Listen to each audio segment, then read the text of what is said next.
अस्सलाम वालेकुम स्टूडेंट्स, कैसे हैं आप सब। आज हम अपने अगले लेक्चर को स्टार्ट करेंगे जो कि है इंटरमीडिएट स्टेट्स ऑफ मैटर। गुज़श्ता लेक्चर में हमने पढ़ा था कि solids, liquids, gases and plasma जो कि मैटर की फोर मेन स्टेजेस हैं या फोर मेन स्टेट्स हैं। आज हम कुछ इंटरमीडिएट स्टेट्स की बात करते हैं। सबसे पहले लफ्ज़ से इंटरमीडिएट को समझें। इसका मतलब ये होता है बीच में आने वाला, यानी ये वो स्टेट्स है जो मुकम्मल तौर पर किसी भी एक स्टेट की प्रॉपर्टीज़ को शो नहीं करती, बल्कि वो दो स्टेट की प्रॉपर्टीज़ का मिक्सचर होती है। यानी बिलफर्स एक लिक्विड स्टेट थी, हमारी कल पढ़ा था, एक सॉलिड थी, तो ये कैसी होंगी, जो लिक्विड और सॉलिड दोनों की प्रॉपर्टीज़ को शो करेंगी। यानी ये वो स्टेट्स होती हैं जो दो मुख्तलिफ स्टेट्स की प्रॉपर्टीज़ को इकट्ठा शो कर रही होती है। इसको हम बोलते हैं जी इंटरमीडिएट स्टेट्स ऑफ मैटर। अब इसमें कौन कौन सी स्टेट्स आ सकती हैं। सबसे पहले है जी सुपर क्रिटिकल फ्लूइड्स। ये वो इंटरमीडिएट स्टेट्स हैं जो ना तो मुकम्मल तौर पर गैस होते हैं और ना ही मुकम्मल तौर पर लिक्विड होते हैं, बल्कि ये इन दोनों के बीच में अपनी प्रॉपर्टीज़ को शो कर रहे होते हैं। अभी हम देखते हैं कि ये कैसे एक इंटरमीडिएट स्टेट है कि भाई ये जो होते हैं ना सुपर क्रिटिकल फ्लूइड्स, ये गैसेस की तरह एक्सपैंड कर सकते हैं। हमने कल पढ़ा था कि जो गैसेस हैं उनको जितना भी वॉल्यूम मिले वो उसको घेर लेती हैं, उसको ऑक्यूपाई कर लेती हैं। इसी तरह से ये जो सुपर क्रिटिकल फ्लूइड्स होते हैं, इनको जितना भी वॉल्यूम मिले ये उसमें क्या हो जाते हैं जी, एक्सपैंड हो जाते हैं, उसको ऑक्यूपाई कर लेते हैं। ये किसकी प्रॉपर्टी है, गैस की, लेकिन ये किस में होती है, इनमें भी होती है। दूसरी प्रॉपर्टी क्या है कि ये अपने अंदर सोल्यूट को डिसॉल्व कर लेते हैं। अब इसको समझिएगा ज़रा, ये प्रॉपर्टी किसकी होती है, हालांकि लिक्विड की होती है। सोल्यूशन आपको पता है क्या होता है, जिसमें दो चीज़ें मिक्स हो, सोल्यूट और सॉल्वेंट, ठीक है। अब सॉल्वेंट कौन होता है, मोस्टली हमारा लिक्विड होता है। आल्दो हम ये समझेंगे इंशाल्लाह आगे जाके कि सॉलिड भी होते हैं, बाकी गैसेस भी होते हैं, लेकिन मोस्टली क्या होता है कि जो सॉल्वेंट होता है वो कौन होता है, लिक्विड होता है। और उस लिक्विड में कोई ना कोई सोल्यूट हम डिजॉल्व कर रहे होते हैं, हल कर रहे होते हैं। इसी तरह यहाँ भी क्या हो रहा है जी कि इनकी दूसरी प्रॉपर्टी क्या है कि ये लिक्विड की तरह बिहेव करते हैं। कैसे कि इनमें आप सोल्यूट को डिजॉल्व करवा सकते हैं, किसी भी सोल्यूट को हल करवा सकते हैं। पहली प्रॉपर्टी कौन सी थी, गैस वाली थी, यानी वो एक्सपैंड करता है ऐसे जैसे कि जितना भी वॉल्यूम मिले उसको वो ऑक्यूपाई कर लेता है। लेकिन दूसरी कौन सी है, लिक्विड वाली। तो इस स्टेट को हम बोलते हैं जी सुपर क्रिटिकल फ्लूइड, यानी ये क्या है, इंटरमीडिएट स्टेट है। और इसमें क्या है जी, ये ना प्योर माई है और ना ही ये प्योर क्या है जी, गैस है, बल्कि दोनों के बीच में होती है। और जब हम किसी भी चीज़ को ज़्यादा टेम्परेचर और ज़्यादा प्रेशर देते हैं तो ये सुपर क्रिटिकल फ्लूइड्स बनते हैं। अब इसमें कुछ मज़ीद पॉइंट समझने के होते हैं। क्रिटिकल पॉइंट होता है, क्रिटिकल प्रेशर, क्रिटिकल टेम्परेचर। तो ये तमाम चीज़ें समझने के लिए इंशाल्लाह मैं एक सेपरेट वीडियो बनाऊंगा, तो आप उसको देख सकेंगे इंशाल्लाह। अभी फ़िलहाल बस आप लोग इतना ही याद रखेंगे कि ये क्या होती है, इंटरमीडिएट स्टेट होती है जो कि लिक्विड और गैस के बीच में होती है। उसके बाद जो हमारा दूसरा इंटरमीडिएट स्टेट है वो है लिक्विड क्रिस्टल्स। अब लिक्विड से नाम से भी जाहिर है कि क्या है, माई लिक्विड। और क्रिस्टल क्या होता है, क्रिस्टल सॉलिड फॉर्म की टाइप होती है। हमें पता है कि सॉलिड दो तरह के होते हैं, कुछ होते हैं क्रिस्टल सॉलिड्स, क्रिस्टलाइन, और दूसरे होते हैं एमोर्फस। तो क्रिस्टल क्या है, सॉलिड है। यानी अब लिक्विड क्रिस्टल क्या होगे, वो सब्सटेंस जो लिक्विड और क्रिस्टल यानी सॉलिड दोनों की प्रॉपर्टीज को शो करे। यानी लिक्विड और सॉलिड दोनों की प्रॉपर्टीज को जो सब्सटेंस शो करती है जी, वो क्या होती है, लिक्विड क्रिस्टल होती हैं। और इनका इस्तेमाल कहाँ कहाँ पे होता है जी, हम इनको अपने डिस्प्लेज में इस्तेमाल कर सकते हैं। हमारे टीवी स्क्रीन पे, कैलकुलेटर की स्क्रीन देखते हैं हम, तो यहाँ पे जो डिस्प्ले होती है ना, उनमें कौन इस्तेमाल हो रहे होते हैं, लिक्विड क्रिस्टल इस्तेमाल हो रहे होते हैं। और इनका बेटे वहाँ पे काम क्या होता है, इनका काम ये होता है कि इन्होंने जब इलेक्ट्रॉन की री एक्साइटेशन होनी है तो उससे जो एनर्जी रिलीज होनी है ना, यूवी वाली लाइट को, ये किसने रिलीज करनी है, इन्होंने रिलीज करवानी है, ठीक है जी, लिक्विड क्रिस्टल ने। तो ये बेटे इनका काम होता है। लेकिन ये बहुत ही ज़रा टफ टॉपिक है कि एक्साइटेशन क्या होती है, डी एक्साइटेशन क्या होती है, ज़रा समझने वाली बातें इसमें है।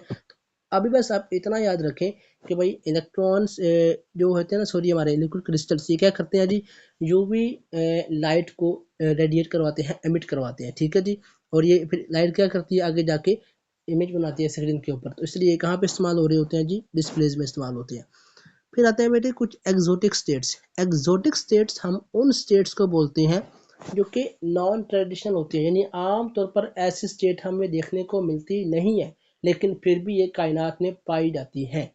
यानी अमूमन इतनी ज़्यादा मौजूद नहीं होती हैं, लेकिन फिर भी इस दुनिया में इनकी भी स्टेट है। और ये क्या है जी, ये इनका वजूद भी है, एग्जिस्टेंस है, और ये पाई जाती हैं। लेकिन इतना अबंडेंट नहीं है और इतना आम नहीं है जिस तरह की जो बाकी 4 मेजर क्लासेस हमने पढ़ी थी, सॉलिड, लिक्विड, गैस, प्लाज्मा, ये इतना अबंडेंट नहीं होते। अब इन एक्सोटिक स्टेट में जो पहली मिसाल आपकी बुक में लिखी है वो है डार्क मैटर। डार्क मैटर बड़ा कॉम्प्लिकेटेड सा टॉपिक है, इसकी अभी तक साइंटिस्ट बेचारे की भी बहुत कोशिश कर रहे हैं समझने की, तो उनको भी प्रॉपर तरीके से अभी तक समझ इसकी नहीं आ रही, लेकिन उन्होंने अपनी माशाल्लाह से कोशिश तो की है। और जो अब तक इनकी फाइंडिंग्स है ना साइंटिस्ट की, उसके मुताबिक वो कहते हैं कि भाई डार्क लफ्ज़ क्यों दिया इनको, क्योंकि ये डार्क का माने क्या होता है, अंधेरा। और ये क्या होते हैं, नज़र नहीं आते। क्योंकि नज़र क्यों नहीं आते, क्योंकि इनमें लाइट से रिएक्शन की एबिलिटी नहीं होती, ये लाइट के साथ रिएक्शन नहीं करते। जब ये लाइट से रिएक्शन नहीं करते तो भाई ये फिर दिखते भी नहीं है, ये नज़र नहीं आते। ये पहली बात तो ये होगी। लेकिन जब नज़र नहीं आते तो सवाल ये पैदा होता है कि हमें कैसे पता चला कि ये एग्जिस्ट करते हैं। तो इसका आंसर ये है कि इन्होंने क्या किया जी, ग्रेविटेशनल फोर्स को शो किया, यानी इनके अंदर ग्रेविटेशनल फोर्स को महसूस किया गया। वो कैसे, न्यूटन का बेटा लॉ था ग्रेविटेशन का, उसने कहा था कि हर चीज़ इस दुनिया में दूसरी चीज़ को अपनी तरफ खींचती है, ठीक है। और उस लॉ के हिसाब से साइंटिस्ट ने क्या फाइंड किया कि ये जो डार्क मैटर है ये दूसरी चीज़ों को अपनी तरफ खींचते हैं। तो उससे महसूस किया कि हाँ भाई कोई चीज़ एग्जिस्ट करती है जो नज़र तो नहीं आ रही, लेकिन ग्रेविटेशनल फोर्स जो उनमें थी जिसकी वजह से इन्होंने मुख्तलिफ चीज़ों को अपनी तरफ खींचा, उस चीज़ को देखते हुए उन्होंने कहा कि इस चीज़ का हम नाम क्या दे रहे हैं, डार्क मैटर का, ठीक है बेटे। अब ये ना तो प्योर एनर्जी की फॉर्म होती है और ना ही ये प्योर मैटर होती है। हमने कल के लेक्चर में पढ़ा था कि इस दुनिया में जितनी भी चीज़ें हैं वो दो तरह की हो सकती हैं, या तो वो मैटर की टाइप हो सकती है कोई भी, या फिर क्या होती है वो एनर्जी होती है। लेकिन ये जो डार्क मैटर है ये ना तो प्योर फॉर्म एनर्जी की है और ना ही ये प्योर फॉर्म मैटर की है, बल्कि ये क्या है, इनके बीच में है। इसलिए ये भी क्या है जी, एक इंटरमीडिएट स्टेट ऑफ मैटर है, ठीक है बेटे। उसके बाद अगली एग्जाम्पल दिया उन्होंने बोस आइंस्टाइन कंडेंसेट। अच्छा बेटे, आप लोगों ने अपनी छोटी क्लासेस में ये पढ़ा होगा कि जब भी हम किसी गैस को ठंडा करें, उसका टेम्परेचर कम करें, तो वापस किस फॉर्म में आ जाएगी, लिक्विड की फॉर्म में आ जाएगी। और इस प्रोसेस को हमने नाम दिया था कंडेंसेशन का, याद है बेटे। और यहाँ पे लफ्ज़ देख रहे हैं, लिखा हुआ है बोस आइंस्टाइन कंडेंसेट। यानी यहाँ भी इसका मतलब ये है कि जब हम क्या करें, किसी भी गैस को इंतहाई कम टेम्परेचर पे ठंडा करेंगे बेटे, तो वो एक ऐसी स्टेट में आ जाएगी जहाँ पे वो ना गैस रहेगी और ना लिक्विड रहेगी, यानी उसके बीच की स्टेट में आ जाएगी। अब जब उस स्टेट में पहुंचेगी, उस इंटरमीडिएट स्टेट को हम क्या बोलेंगे, बोस आइंस्टाइन कंडेंसेट। और इसमें बेटा जी होता क्या है, जब गैस की फॉर्म में थी तो हर एटम अपना अपना इंडिविजुअली परफॉर्मेंस दे रहा था। लेकिन जब ये किस फॉर्म में आ गई, बोस आइंस्टाइन कंडेंसेट की स्टेट में आ गई बेटे, तो ये फिर एक सुपर एटम की तरह काम करेगी, यानी उसमें जितने भी एटम्स हैं वो एक मुकम्मल यूनिट की तरह एक होकर काम करेंगे, जिसको हमने क्या नाम दिया बेटे, सुपर एटम का, ठीक है पुत्र। और दूसरी बात, इस बोस आइंस्टाइन कंडेंसेट की एक प्रॉपर्टी होती है कि ये क्या होती है पुत्र, सुपर लिक्विड की तरह या सुपर फ्लूइड की तरह काम करती है। अब सवाल ये है कि ये सुपर फ्लूइड क्या होता है। सुपर फ्लूइड बेटे बोलते हैं उस फ्लूइड को जो बगैर फ्रिक्शन के फ्लो कर सके, बह सके। फ्लूइड क्या होता है, लिक्विड होता है ना बेटे। तो ऐसा लिक्विड जो बगैर फ्रिक्शन के फ्लो कर सके, बह सके, उसको हम बोलते हैं सुपर फ्लूइड। अब जरा नोट करें बेटे, जो हमारे ट्रेडिशनल फ्लूइड्स होते हैं, जितने भी हमारे विल्फर्स वाटर की मिसाल ही ले ले, जब वाटर बहता है बेटे तो ज़मीन से रगड़ भी तो खा रहा होता है, फ्रिक्शन भी तो हो रही होती है उसकी ज़मीन से। लेकिन बोस आइंस्टाइन कंडेंसेट इन ऐसी स्टेट है बेटे जिसमें जब कोई भी इस स्टेट में आ जाती है तो फिर वो फ्लो करती है, लेकिन ऐसे ही करती है कि वो रगड़ नहीं खा रही होती, वो फ्रिक्शन लेस पे फ्लो कर रही होती है, ठीक है बेटे।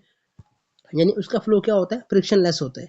उसके बाद बेटे हमारी जो आखिरी मिसाल दी है यहाँ पे इन्होंने, वो है क्वांटम स्पिन लिक्विड्स का। अच्छा बेटे, आप लोग छोटी क्लासेस में मैग्नेट तो पढ़े होंगे आपने, और आपने ये भी पढ़ा होगा साथ में कि मैग्नेट्स के दो पोल्स होते हैं, एक होता है साउथ पोल, एक होता है नॉर्थ पोल। तो जब भी हम किसी भी मैग्नेट को हम जब रखते हैं, प्लेस करते हैं किसी जगह पे, तो वो साउथ या नॉर्थ की डायरेक्शन में ही प्लेस होता है, वो किसी और डायरेक्शन में नहीं रहता, ठीक है। लेकिन ये जो स्टेट है ना बेटे क्वांटम स्पिन लिक्विड्स की, ये वो स्टेट है जिसमें अगर कोई चीज़ आ जाती है इस स्टेट में, तो फिर वो जो मैग्नेट है ना बेटे, वो सिर्फ नॉर्थ साउथ की डायरेक्शन में नहीं होता, बल्कि वो हमेशा किसी और डायरेक्शन में भी आ सकता है। यानी वो हमेशा क्या रहेगा, अपनी डायरेक्शन को चेंज कर रहा होगा किसी ना किसी स्टेट में।